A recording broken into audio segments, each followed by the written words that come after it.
You've watched it happen. You lay out the evidence, the documents, the direct quotes, the footage, calm, airtight, undeniable. And the person across from you doesn't budge. They don't even slow down. If anything, they hold their position harder than before you opened your mouth. Maybe it's your father at dinner. Maybe it's an old friend in a comment thread. And you walk away asking the same thing every time. How can someone this smart look at plain proof and refuse to see it? Here's what almost everyone gets wrong. It isn't stupidity, and it isn't bad faith. It's a defense system, and it's working perfectly. Because the thing you're arguing with was never really about the leader. Somewhere along the way, a political position stopped being something this person has and became something they are. Once that line is crossed, the rules of the conversation change completely, and your facts begin doing the exact opposite of what you intend. There are 4 mechanisms quietly turning your best evidence into their strongest defense. Once you can see them, you'll never argue the same way again, and you'll start spotting the same wiring in yourself. 1. The belief has fused with the self. Listen to how they talk about it. It's rarely, "I think this policy is right." It's "we," it's "us." Criticize the figure and watch their face. It doesn't read like you disagreed with an idea. It reads like you insulted someone they love. Because to them, you did. Psychologists call this identity fusion, the point where your sense of self and your sense of the group stop having a border between them. The me and the them become a single thing. And when that happens, defending the group isn't loyalty anymore, it's self-preservation. So you think you're challenging a position.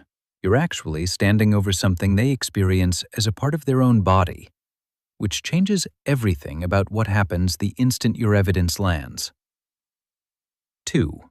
The facts stop being information.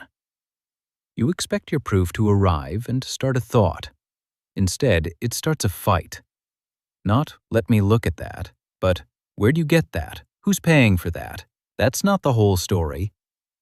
Instant. Before they could have possibly read a word of it. This is identity protective cognition, a term from Yale researcher Dan Kahan. Before the mind decides whether a fact is true, it runs a faster check. Does this fact protect who I am or threaten it? Threatening information trips the brain's threat detection system, the same machinery that flags a physical danger. And a brain in threat mode doesn't weigh evidence, it defends. So the debate you thought you were having was over before your first sentence. Their reasoning got recruited to guard the exits, not open the door.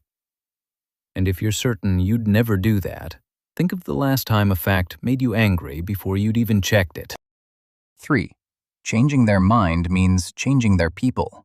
Picture what actually happens if they concede, even privately, even just to themselves. The friends, the family, the group chat, the weekend crowd who all believe the same thing. To admit you were right isn't only to lose an argument, it's to step outside the one room where they feel understood. Social psychologists have shown for decades how much of what we call belief is really belonging in disguise. The old human wiring that would rather be wrong alongside our group than right and alone. This is the part nobody says out loud. The loyalty isn't pure conviction. Some of it is fear, of exile, of being the one who broke ranks.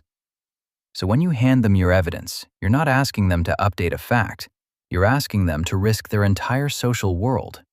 And no fact on earth is worth that trade. Which sets up the strangest turn of all. The harder you push, the stronger they get. 4. Every attack becomes ammunition. Watch what a scandal actually does. Logically, it should chip away at support. Instead, you see 3 moves, and you see them fast. The evidence is fake, the other side is worse, or the strangest one of all, character was never really the point anyway. The same person who once cared deeply about character suddenly doesn't, overnight. That's cognitive dissonance, Leon Festinger's finding that holding 2 clashing truths creates genuine mental pain, and the mind will do almost anything to make it stop. Discarding the fact is cheap.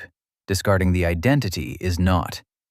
So they deny, they deflect, or they quietly rewrite the value until the contradiction vanishes. And here's the twist. Every act of defense is also an investment. So the bigger the thing they've defended, the more it would cost to ever walk it back. So each piece of proof you present doesn't wear the loyalty down. It gives the loyalty another rep. You leave the conversation having made it stronger than you found it. Now the part you won't enjoy. It's easy to watch all this and think, thank God that's not me. I follow the evidence. But find your own version. There's a belief you hold where a challenge doesn't make you curious, it makes you brace. Where someone disagreeing feels less like a debate and more like an insult. For them, it's a leader. For you, it might be your politics, your faith, your parenting, your marriage. The topic changes, the wiring is identical. So here's the reframe worth keeping. You were never going to change their mind because you were never actually talking to it. You were talking to the thing built to protect it. And you have one of those, too. So tell me in the comments, which one did you catch, in someone else or in yourself? The fusion, the reflex, the fear of leaving your people, or the doubling down? This channel is for people who'd rather understand the machinery than win the fight. If that's you, you already belong here. Subscribe and stay.